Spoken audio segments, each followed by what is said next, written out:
Okay, mayong mudto na usab kanatong tanan Luzon, Visayas, Mindanao.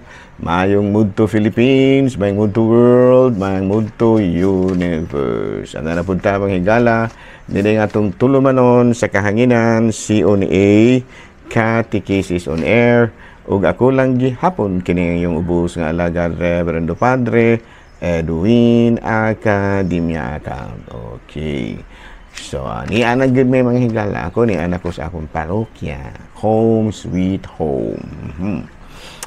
Bueno. Kumusta naman higala no? Anyway, wala man jud mabakante akong programa kay sige naman kong gatingog-tingog via satellite. Abi ta may higala ang nahitabuan ni i-record na mo daan ang akong mga programa and then mura po hinay-hinayan in town og patukar ni Sister Fritchie Ombak. Salamat kay Fritch ha. Salamat po ninyong tanan nga naminaw po din taon, no? Medyo kapoy-kapoy gyud big gamay manghigala kay kapoy-kapoy ba po ning manguanta. Magbakasyon ta. Abi na mahigala rin nata sa atong Saint of the Day. Ang Saint of the Day karon April 26 mao si San Cleto. Yan San Cleto. Ba no? Kini si San Cleto manghigala usa kini siya ka Santo Papa, the third Bishop of Rome. Siya maoy ni Pole ni San Lino. Sa year 76 to 89 years. Unya disciple ni siya ni Saint Peter. Unya nahimo ni siya nga martir. Unya ang iyahang relics ato karon sa Vatican. Si San Cleto. Siya mo yung nagsunod kang San Lino. Okay, no? So, karong adlaw mahigala, padayon ta, ari kita sa ato ang Saint of the Day, si San Cleto. Nahala, ari na ta mahigala sa ato ang CBCP News.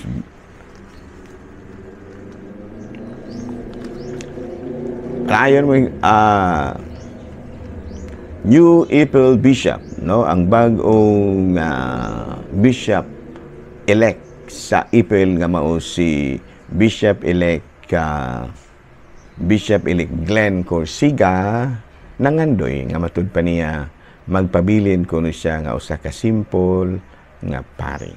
I want to be a simple and ordinary priest. Balita manghigala gikan sa Vatican, Pope Francis nanawagan karon sa tanang katawhan nga we should be Eucharistic. No? Magpabilin gyud atong pagmahal sa santos nga misa. Abi na mahigala Sabado karon ha, mo kalimot og mga adlaw, Domingo na, no? Ikaduhang semana, ikaduhang Domingo sa pagkabanhaw, second Sunday of Easter. Okay, kapoy-kapoy okay gala no, kapoy ko ginagmay, no? Last question mga higala. Naabay na ako'y silingan maghihatagon, buutan kayo, pero di gyud mo simba. Ampo na lamang na, sister, no? Padre, naay mga church organization nga dili kayo mo apil sa kalihukan sa simbahan kay kuan kuno sila ilaha pong kalihukan.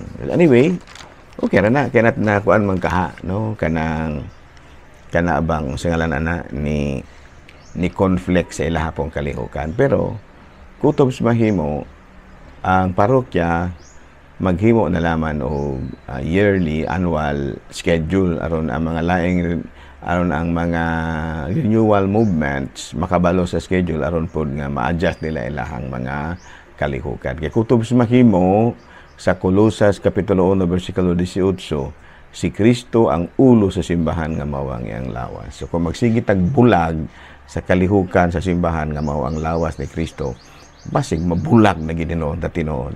So muna nga akong hangyo lang sa ato ang mga organizers nga kutob mahimo, no, maghimo gyud mo og annual kanang program schedules, program of activities, no. Annual program of activities aron nga ang tanan nga mga renewal movements makabantay kung unsay mga kalihukan aron nga dili pun sila mawagtang sa aron dili sila mawalayo makaapil gyud sila. Okay? Bino dinhi na lang gyud kita kutob kapoy lang gyud ko mahigala, no.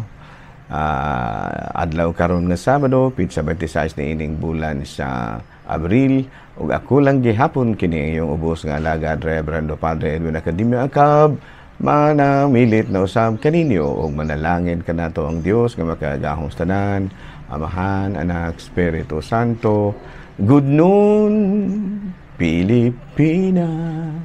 Thank you. Pahuway sa ko gamay mahigala.